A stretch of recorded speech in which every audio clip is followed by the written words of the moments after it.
Chapter 6. Sparta's Laws. After Danaus and Chardas had left the house, Helen, the wife of Danaus, Melissa, and the younger children ate their evening meal together. They were waited upon by the household slaves. "When I am 7, I will go with father and Chardas to the public tables," said the younger brother proudly. "Yes," replied his mother, "in 2 years more you will become a son of the state. Then you will have no mother and no slaves to wait upon you. But you will learn how to endure hard things, and you will become a true Spartan of whom mother will be proud." She laid her hand upon his head as she spoke. "I am a Spartan now," said the boy, drawing himself up very straight. "Yes," replied his mother, smiling, "but not a very big one." "Melissa," said the little fellow after their meal was finished, "I wish you would tell me a story." "What sort of story do you want to hear?" asked Melissa with a smile. "Oh, about the lawgiver of Sparta," exclaimed the boy with shining eyes. "What do you know about the lawgiver of Sparta?" laughed Melissa. "Oh, I know. I heard father telling about him one day," said the boy, with a wise shake of his head. "Some day," he added, "I shall learn the laws, as Chardas does. And I want to hear the story of what was his name, Melissa?" "Lycurgus," said Melissa as she put her arm about the sturdy little fellow. "Lycurgus was a very wise man," she went on, "and he lived a great many years ago. He loved Sparta, and he wanted her people to be wise and happy. So he thought a great deal, and he studied a great deal, and at last he made a set of laws which he believed would make the Spartans a strong, hardy, happy people. He wanted to be very sure that his laws were good, so he went to Delphi and asked the oracle at Delphi about them.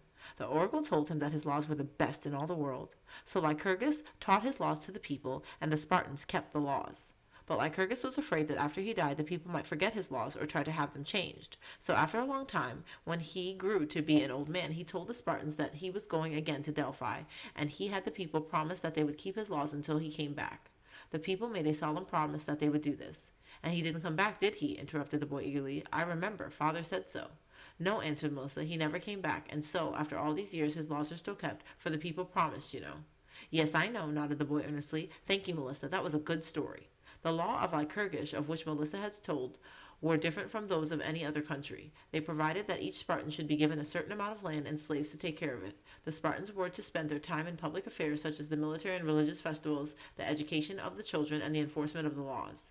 They did not carry on trade with other countries or engage in the manufacture even of such articles as they themselves used. This was done by a class of men who had been conquered by the Spartans in battle and who occupied a position between that of the Spartans and the slaves, who were called helots.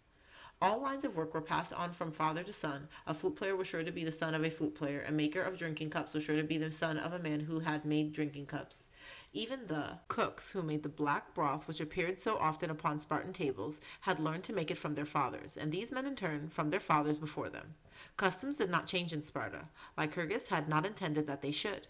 That evening, as Chardas and Theognis were on their way to quarters, Chardas suddenly asked, "Had you heard that Cynodon was on trial today before the Aphors?"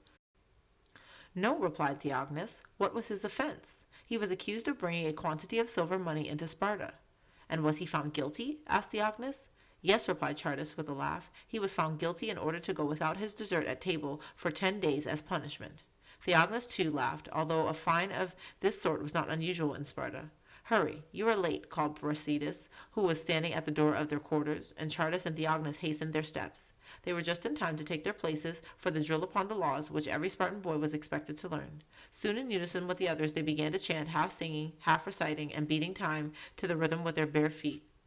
"When ye have builded a temple to Zeus, to Solarian Zeus and Solarian Athena, divided the folk into tribe and clans, and established a senate of 30 persons, including the 2 kings, ye shall summon the folk to a stated assembly, and these shall have the deciding voice." And thus the laws of Lycurgus were taught from one generation to another.